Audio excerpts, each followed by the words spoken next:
favor and blessing as we execute the responsibilities you have bestowed on us.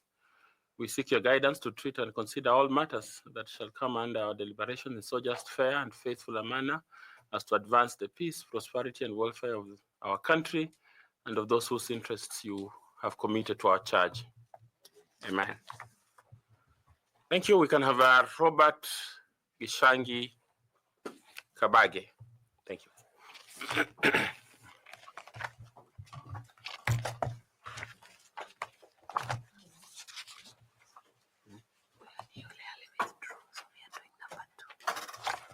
Oh, okay. It's not Robert. Huh? That's, oh, okay. Sorry, it's Robert Maina that we expect this morning. Robert Maina Ndungu. I think 𝐑𝐨𝐜𝐿 withdrew. Thank you. Welcome, Maina. Please have a seat. Thank you.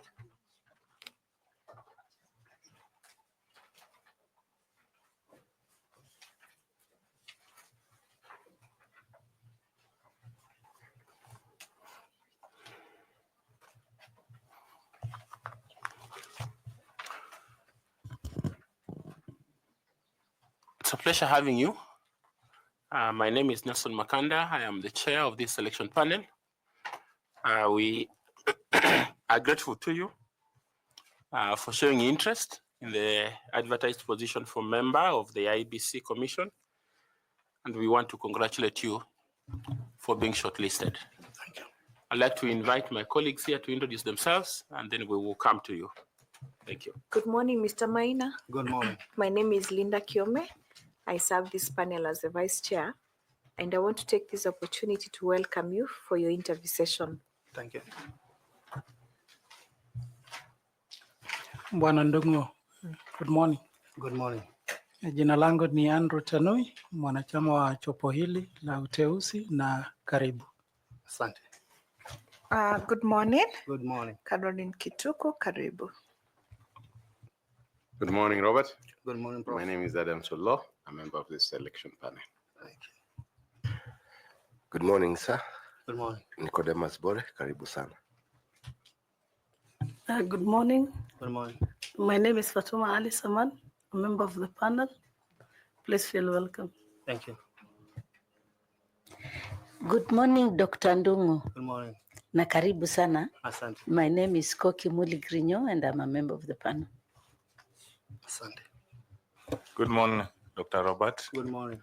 My name is Evans Misati, a member of the selection panel, and we welcome you. Thank you. Now, Robert, we come to you, and we request that you introduce yourself to us, highlight the things that are significant in your profile for us to know and for the role that you have applied for. Allow us to know whether you are a member of any professional group or society, and if you have received any award or honor in that regard. Welcome. Thank you very much. My name is Robert Maina Ndungu. I'm 40 years old. I come from Laikipia County, born and brought up in Maina slum. They call it slum. I'm a criminologist, a security expert with specialty in victimology. I have 18 years experience in civil service, having worked with DCI for 12 years and worked as a lecturer for 6 years, teaching at Laikipia University and Park University. In my career as a DCI officer, I have worked in several departments, and this is the experience that I'm bringing on board. I have worked as a general investigator in Western Region, in Nairobi. I worked as a detective trainer with DCI. I've worked as an instructor with National Intelligence Service, a trainer with military police and general police agencies in Kenya. I have worked with Central Bank of Kenya as a fraud investigator. I've worked as a leading investigator in ghost workers investigation in Kenya, where I helped the Kenyan government to recover millions of money which were being lost through the issues of ghost workers. I've worked with 𝐊𝐚𝐵 initiative, where I was the brain behind the 𝐊𝐴 model, where we were trying to develop a formula in which we can combat terrorism and issues of insecurity in the country. My interest in issues of election and governance in Kenya came back in 2007 when I was a student at Masinde Muliro University. This is the time when Kenya was facing the post-election violence, 2007, 2008. I was just a student. I was taking my bachelor and at the same time my diploma. I graduated with my bachelor's degree with a first-class honor and my diploma with a distinction. And that's when I developed the interest in issues of governance and security. And my big question was, when will we start doing it right when it comes to issues of election and governance in the country? And my research was based on, I looked into issues of crimes and politics in my bachelor's, and I was developing an idea. My argument was, which are these crimes that are related with politics?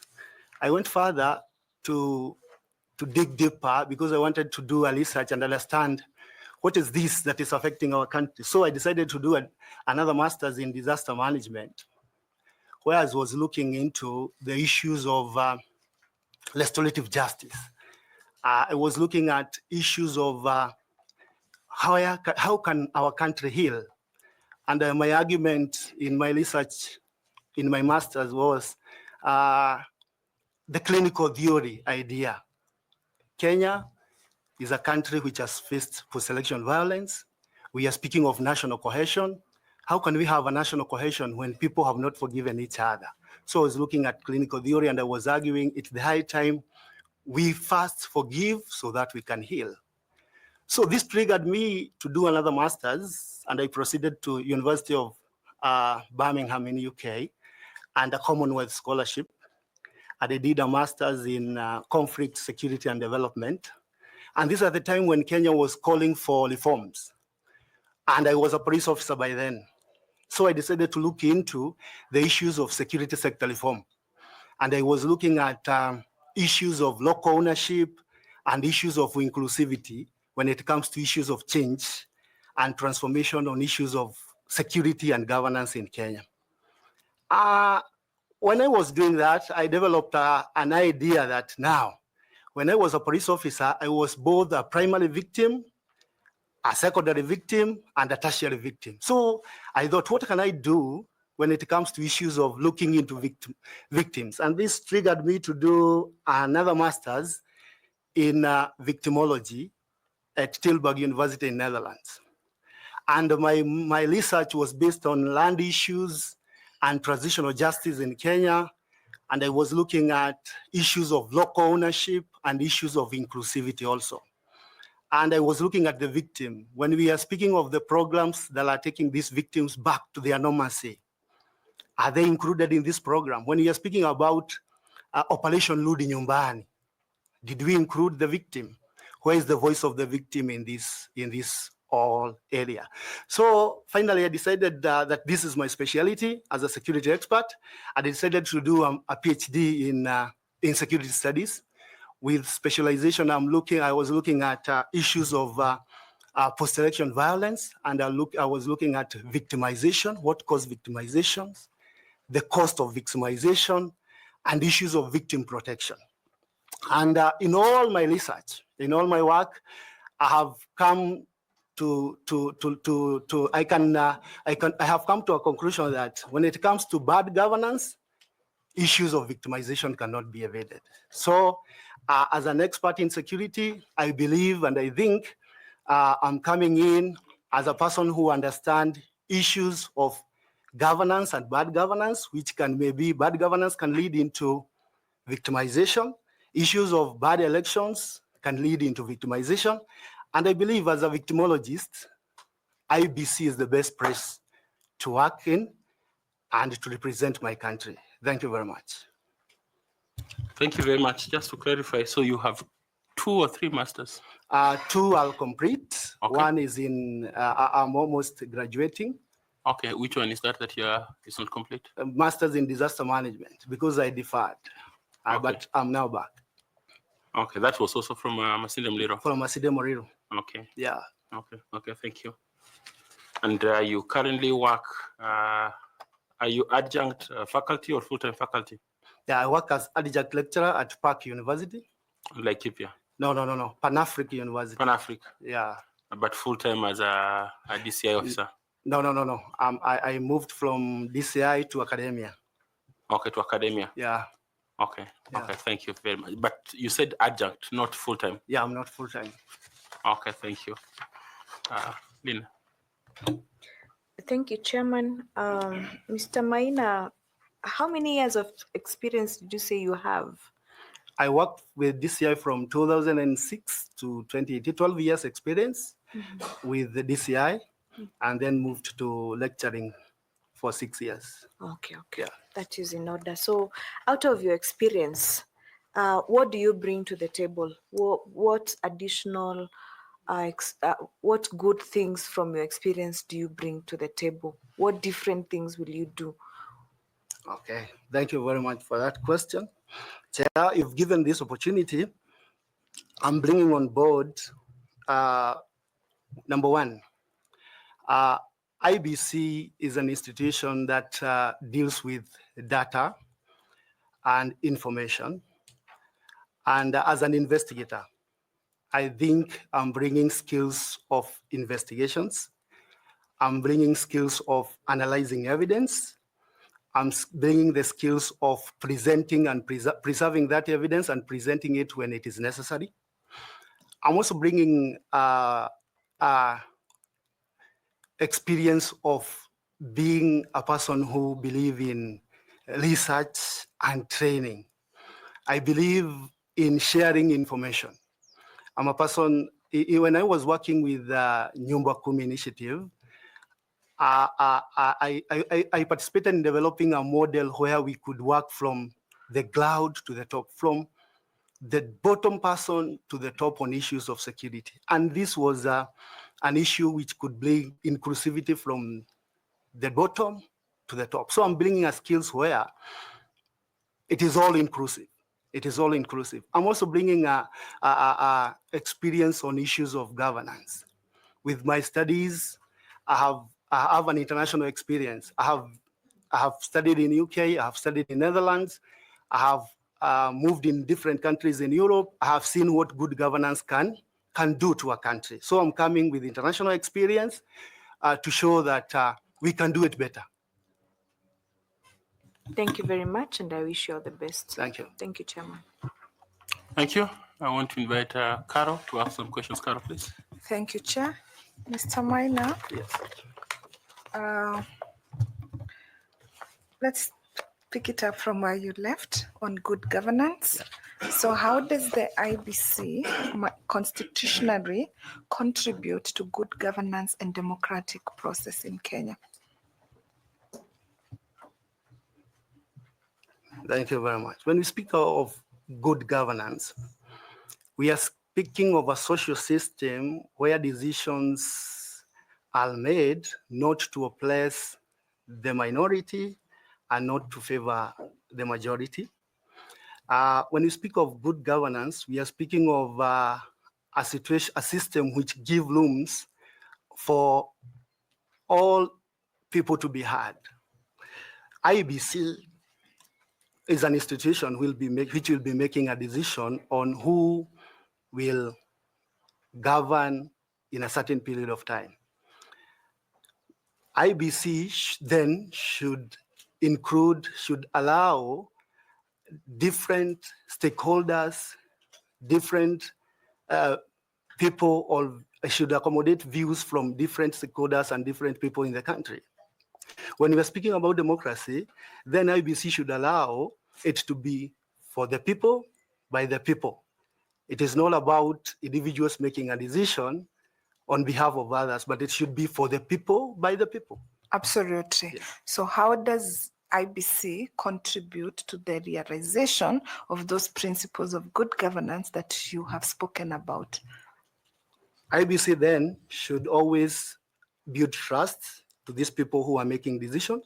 It should develop a formula or a system which a voter should have trust in. It should also be very transparent to an extent that person will be confident when he's making or she's making that decision. Allow me to guide you. The principles you have spoken about of good governance are very important and very good in a democratic society. The IBC has its constitutional mandate. How does the IBC's constitutional mandate help or in realization of good governance and democratic processes in Kenya? What is it that IBC does that speaks to governance and democratic processes in this country? Thank you. When we are speaking about those principles, then IBC as an institution should always give room. It should be give room to the electorate to make their decision without any influence, and it should always have a structure which allows everyone to participate, and it should always be bounded by the law. Any decision they make, it should be lawful, and it should be guided by issues of law. Or do tell us 3 key mandates of the IBC? Number 1 is managing the election in the country. And number 2, the role of IBC is issues of ensuring that or training and informing the countries on issues related to elections. Number 3 is IBC is mandated in ensuring that all resources available when it comes to issues of elections are in their domain, and they are provided when necessary. Thank you very much. I wish you well. Thank you, Chair. Thank you. I want to invite 𝐑𝐿𝐴 Muli to ask you some questions. 𝐑𝐿𝐴, please. Thank you very much, Chair. Daktari, Section 55B of the Elections Act provides 3 instances where the Commission can legally postpone an election during the election day. Can you name them, please? Thank you. The instances when IBC legally can postpone an election: number 1, when there is a state of emergency in a country, IBC can postpone an election. No, I mean when we are having an election on the election day, because a state of emergency would mean we would not be having the election in the first place. Yeah. But let's say, for example, there is a in an area where they can, while other places the election is ongoing. But let's say in another area. Okay, number 1. What would be the reasons? Number 1, maybe an area is invaded with insecurity to an extent that the insecurity is affecting the process. Number 2, there are instances when there are natural calamities. For example, there can be flood, there can be issues that are affecting the process to an extent it cannot continue. Number 3 is when maybe I can relate it with still issues of natural calamities like death, for example. Maybe it affects maybe the candidates, and they are to an extent they can postpone. Thank you.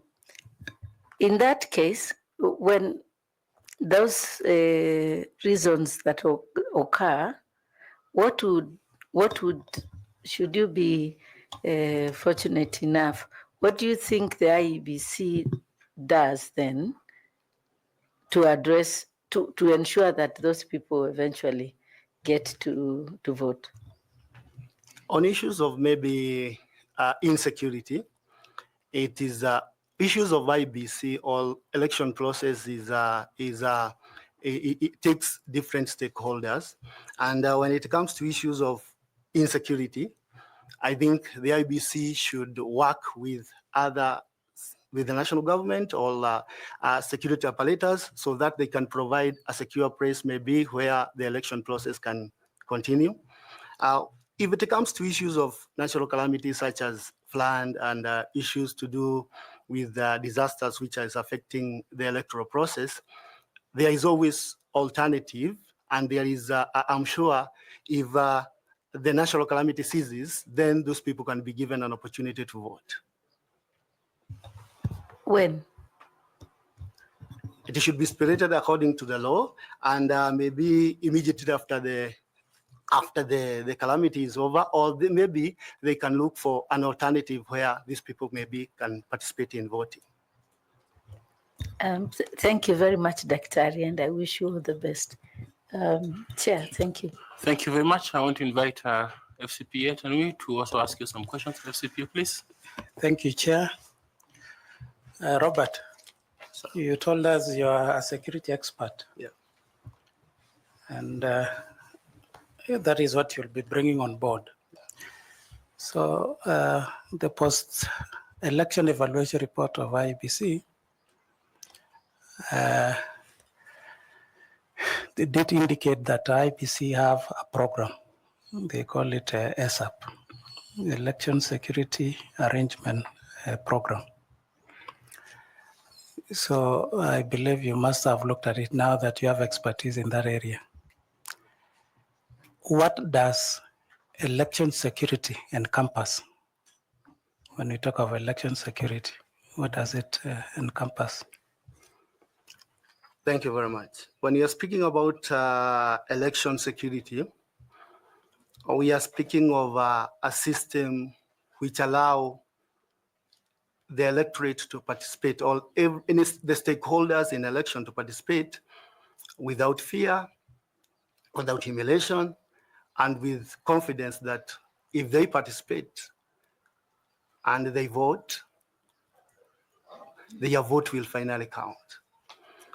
Giving examples of places where I come from, maybe from Laikipia. So what does it entail when you talk of election security? There must be various components. So what does it entail or encompass? It entails issues of preventing crimes when it comes to issues of election.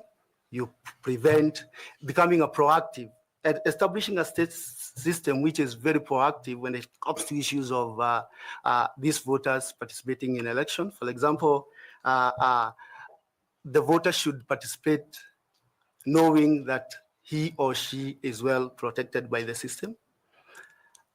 A system which prevent issues of interference, maybe by other agencies. A system which protect the apparatus or equipment that are used during the electoral process, and a system which give an assurance of the process which the voters will be undertaking. Okay, what is the structure of ESAP, that election security arrangement program? How is its governance structure or its structure? When it comes to its structure, the structure is guided by the mechanism that are developed by the IBC, and the structure is guided by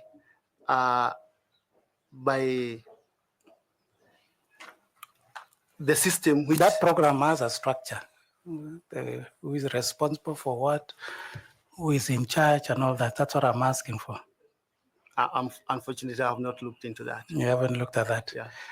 The same post-election evaluation report also identified some challenges that were experienced in the 2022 general elections. Yeah. There are security related. I don't know whether you have any idea what were those challenges that were experienced.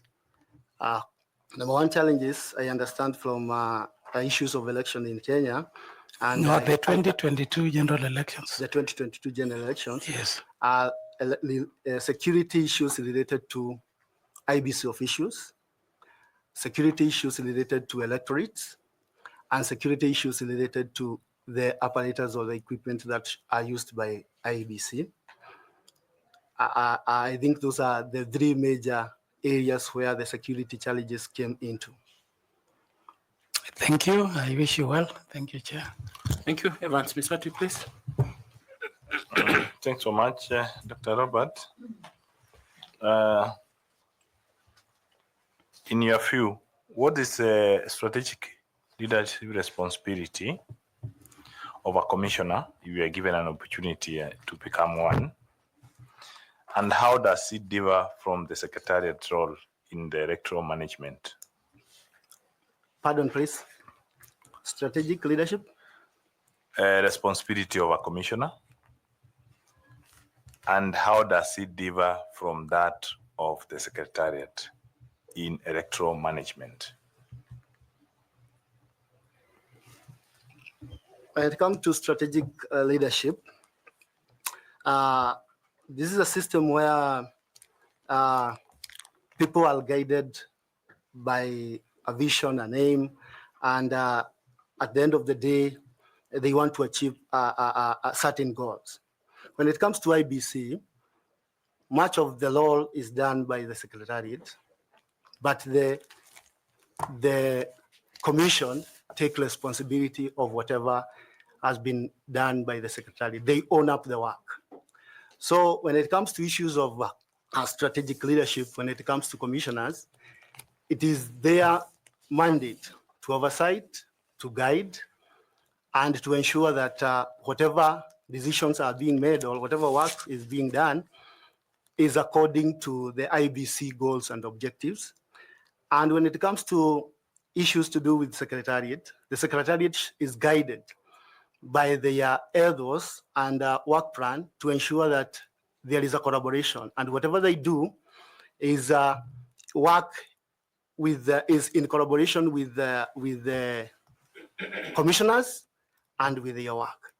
It is always guided by a formula where the secretariats are the working team in the IEBC, and the commissioners own the work that is done by the secretariat. So when it comes to issues of ownership and responsibility, it is by the commissioner. Thanks so much, and I wish you well. Thank you. I want to invite Mr. Thomas Saman. Please ask the candidate some questions. Thank you, Chairman. Mr. Ndongo, would you please tell the panel who the key players are in the Kenya electoral process? Then also identify their roles in the cycle. Thank you very much. As I stated earlier, issues to do with elections is a multi-purpose function. And it calls for different stakeholders to participate for it to be free and fair. Number one, a stakeholder who I'll explain is the security, where maybe I'm an expert. The role is to ensure that there is security from the time the election process starts, in the whole cycle of the election process. They provide security to the staff, they provide security to the electoral material, they provide security to in the whole process. Number two is the electorate. The voter is a key player in the election process. Without a voter, then there will be no election. They participate in voting, they participate in training. Number three is the parliament. The parliament make legislation, they make law, they pass the budget to ensure that IEBC is funded, and they are there to make amendment when necessary. Number 4 is the political party. Political party is they must work hand in hand with IEBC, because they have the list of the electorate. They have the list of they have the list of the political parties, and working in harmony with the IEBC will ensure that we have a credible election in the country. Thank you.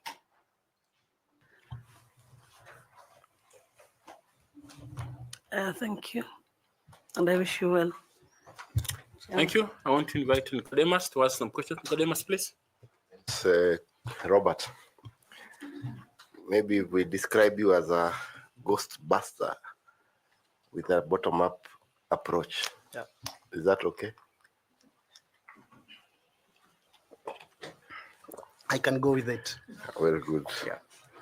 Because you talked about you helped the country bust the ghosts that were taking. Yeah. Now, we have had persistent complaints about the credibility of voter register. Yeah. And among the issues that were discussed and brought out were ghost voters. With your experience, what long-term leadership reforms will you champion to restore the trust on the voter register? Long-term? Leadership reforms. Yeah. That you will champion to restore the voter register trust. Thank you very much. As an expert in investigation and having participated in investigating the ghost workers in the country and helping the country recover huge amount of money, issues of voter register have been, it have created huge debate in the country. Every time during election yearly period, we usually hear of issues to do with voter register. I think I was thinking on IT perspective, and my idea was, what if this country, to some extent now, or the IEBC, if I join the IEBC, this will be my suggestion. Why don't we develop a software where we are joining hands with the Registrar of Persons, Registrar of Death, IEBC, and Immigration, for example. And I'll give immigration because of an example I saw of my case experience I saw in UK. When I arrived in UK, 2 weeks later, I received an email that you are from Commonwealth and you are in UK and we are having Brexit. You are supposed to register because you have a right to vote. My thinking was, what if we have a software or a system where that person who graduates from high school get an ID, automatically will receive a pop-up message informing him or her that you are now above 18, you can register as a voter. And then when that person dies and get a death certificate, automatically the IEBC will receive a pop-up message that ABC is now dead, and therefore you need to strike him or her from the voters register. When it comes to issues of connecting these 3 or 4 organs, we will have a continued registration of voters, because automatically when that person graduates from class 8, from 4, sorry, get an ID, he or she is informed that he can register, and then he's given an option, and registration should be online. I'm speaking this being a young adult in this country, a millennial that is, and I'm coming in, looking into the current scenario where I have the Gen Zs and millennial, and or maybe the upper class people who sometimes they are not ready to go and queue maybe when it comes to registering as a voter. If we develop this software, they can easily participate and it can be a long term. If we look at the banking system in the country, for example, we have a software where you can do banking with your mobile phone. Why don't we have an app in this country, where if we can trust bank with our billions and millions of money, why don't we trust a software where maybe I can register myself at the convenience of my house, register as a voter, and then it will reflect to the IEBC. So that's the idea. If I am given an opportunity to join IEBC, I'll think of a software. I'll think of an app which will give all of us a convenience to register from our home. If you go to the registrar of political party, you can just log in and know which political party you belong to. Why don't we do that when it comes to issues of IEBC? Thank you, and all the best, Robert. Thank you.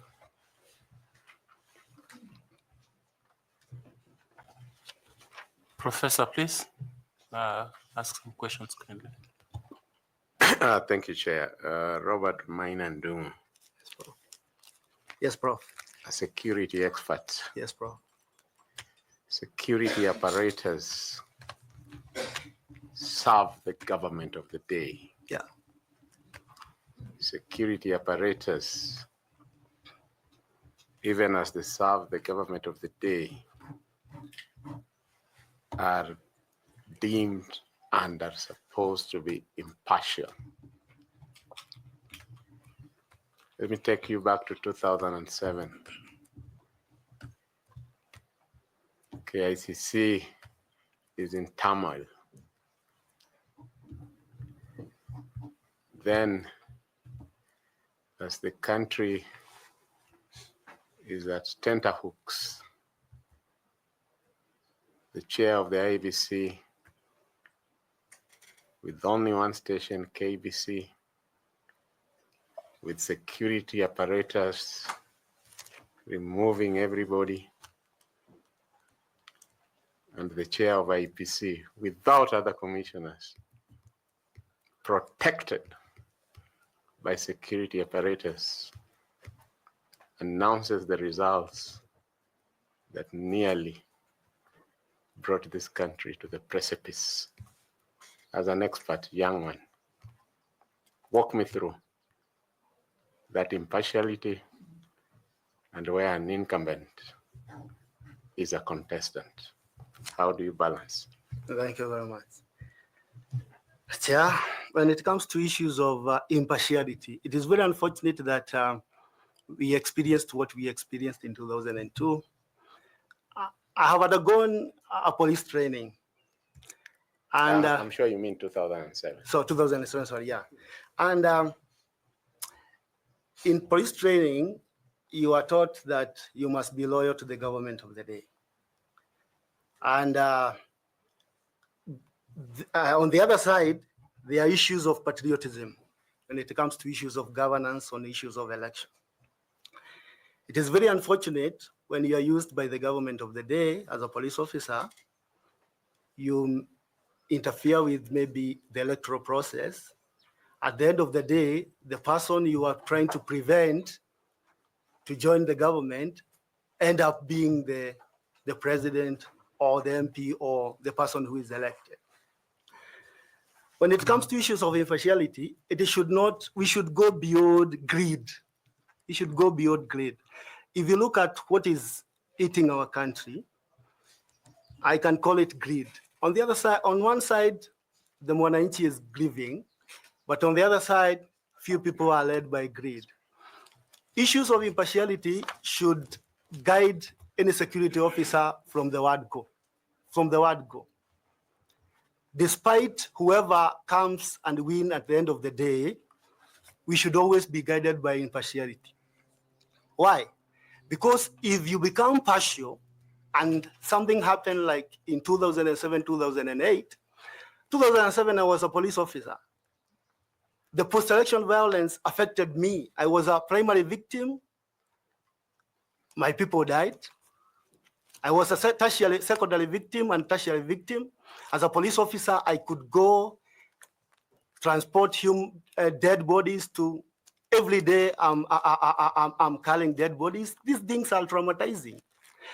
I remember a scenario where I carried a family from Western Kenya to Naivasha, and this was, sorry to mention this case, this was a woman who had been sexually molested. She was 60-something years. I brought her to Naivasha. And where I brought her, I met a group of people. They asked me my name. I mentioned my name. And they started, when I pestered with them that they wanted to, because they had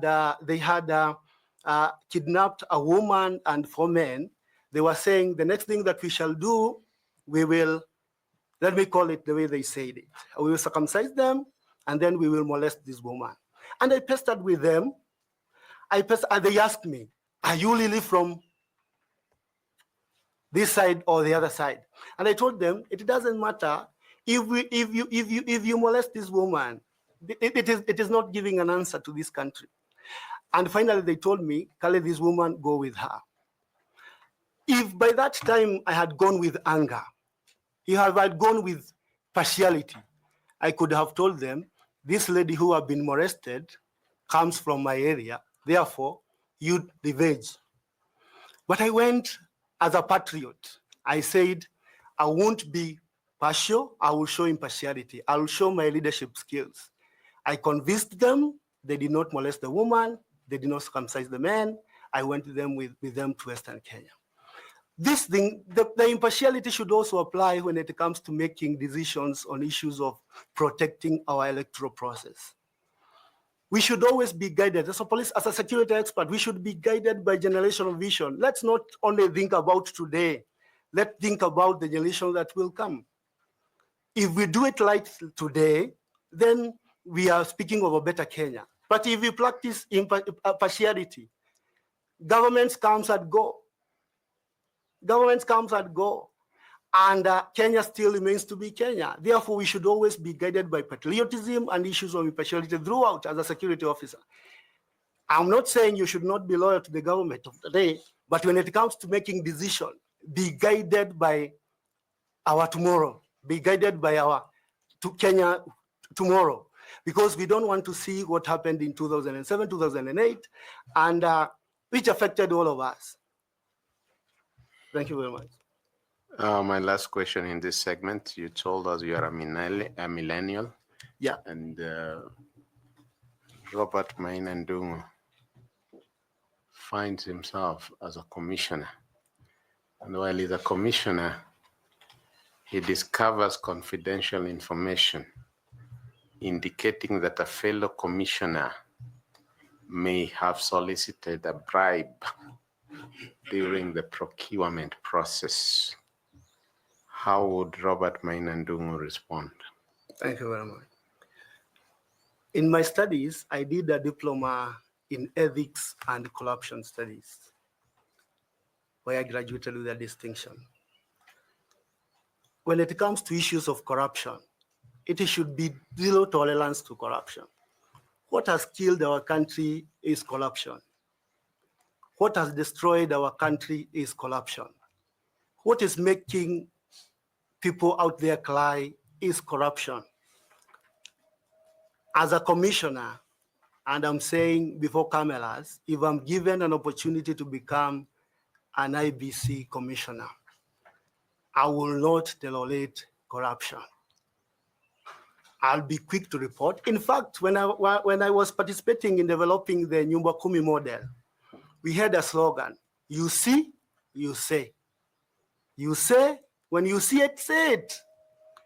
Those countries I have mentioned that I have visited, we cannot say they have zero corruption, but they have managed to managed their corruption level. To an extent, there is hope. In fact, everybody is, if you go to immigration, everyone is trying to take their children to those developed countries. Why? Because they think these are the best places where they can raise their children. But if we don't tolerate corruption in Kenya, if we fight corruption to the core in Kenya, our country will be better. For me, when I was a student, I was asked to give a suggestion on what should be done to corrupt people. I think I was very radical, because having been raised from an informal settlement, seeing the sufferings that I could not access medicine in a nearby dispensary, seeing I could not access good education system because maybe of my social status, and learning that corruption is making me suffer this way, I gave a suggestion that we should go the brutal way of shooting the collapse. I was told that you are brutal. You have gone beyond the lights to life. But my thinking was, I asked my lecturer, when this person takes money meant for hospital, how many people are dying because of this person? When it comes to IBC, if this person takes money or take bribe, and then the electoral process become fraud, and we go back to 2007, 2008, how much did we lose in 2007 and 2008?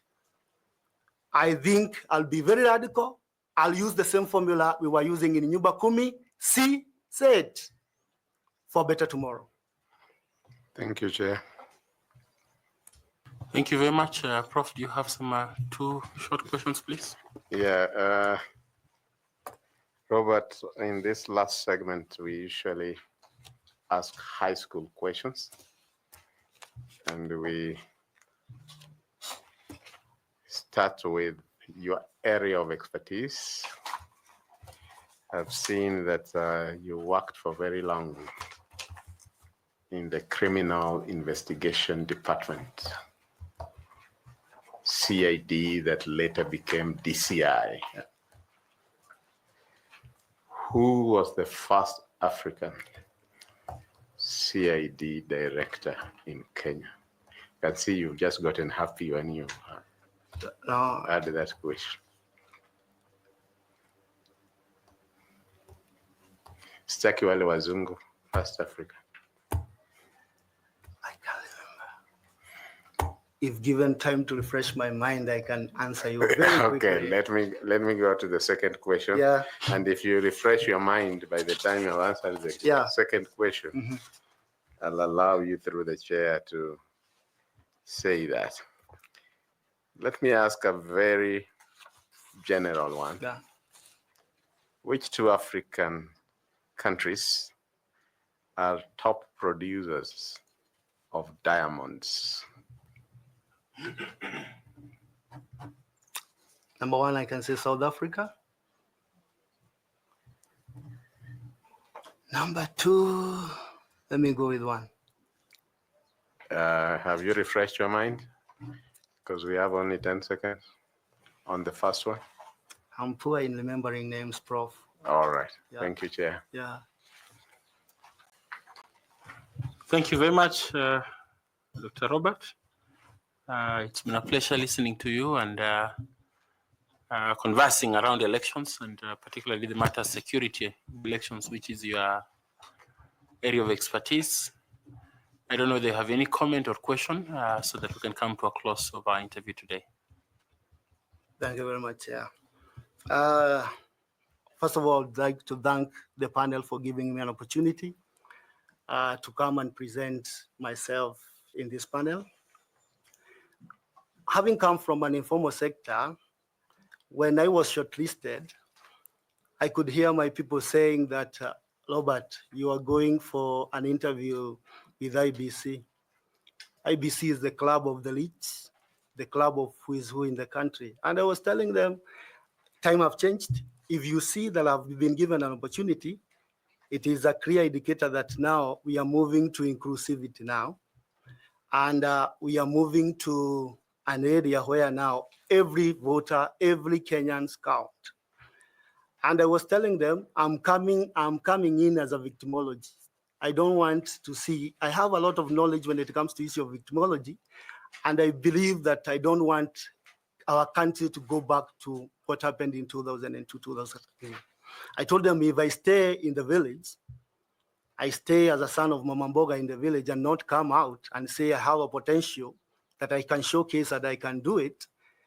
With all this knowledge, with all these degrees, maybe staying in the village, then I won't help my country. I told them that I have tangible experiences on matter security and on issues of, I have international experience. Let me go. I know there is fear. I know most people fear, and they say working in IBC is very risky. But I told them I went to training as a police officer. I've been posted to Mount Elgon where I was facing Janjaweed. There, I fought them and we finally claimed Mount Elgon. Why should I not go and join such institution which will make Kenya a better place? There was also an outcry that we, the millennial and Gen Zs, were not given an opportunity. I want to speak before this camera that and tell my age mate we were given an opportunity.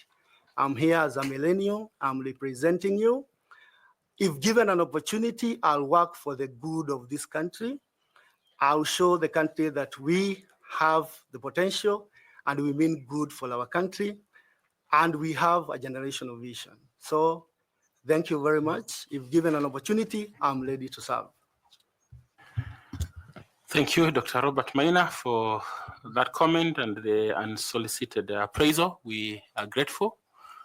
You find your certificates at the door with a gentleman who brought you in. We wish you well and God's blessings. Thank you very much. Thank you very much. Asante. Asante. The notebook is yours and the pen and even the water. Thanks. Asante. Thank you very much.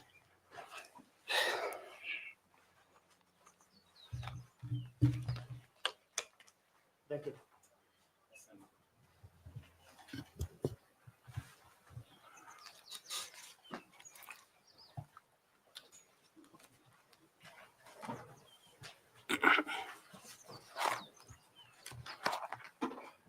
Next candidate is Rodney Walter 𝐊𝐤𝐜𝐡𝐚𝐠𝐢. Okay.